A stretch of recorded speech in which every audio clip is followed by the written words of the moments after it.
તો ડાયરા ને જય ગૌ માતા ને જય શ્રી રામ. વાત એમ છે કે 9 દિવસ જે નોરતાના હતા એ પૂરા થઈ ગયા છે, એટલે બધા લોકોએ શાસ્ત્રોક્ત નિયમ મુજબ ગરબાને આપણે જે શિવ મંદિર હોય ત્યાં પધરાવ્યા છે. એટલે આપણે પહોંચી ગયા ત્યાં અને એનું શું કર્યું એ હું તમને બતાવું છું.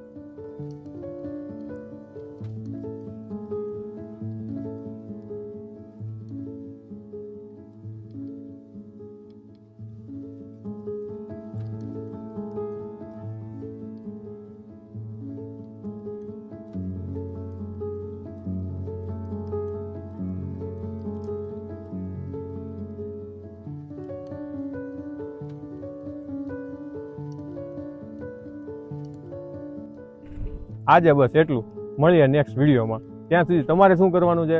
સાંગાવપા ગૌશાળા ઇન્સ્ટાગ્રામ પેજને ફોલો કરવાનું છે અને નારાયણ ચેરિટેબલ ટ્રસ્ટ યુટ્યુબ ચેનલને સબસ્ક્રાઇબ કરવાનું છે, જેથી અમને સપોર્ટ મળે. અને તમે પણ જો આવી કોઈ સેવા કરવા માંગતા હો તો મને DM કરી શકો છો. ત્યાં સુધી બધાને જય ગૌ માતા, જય શ્રી રામ.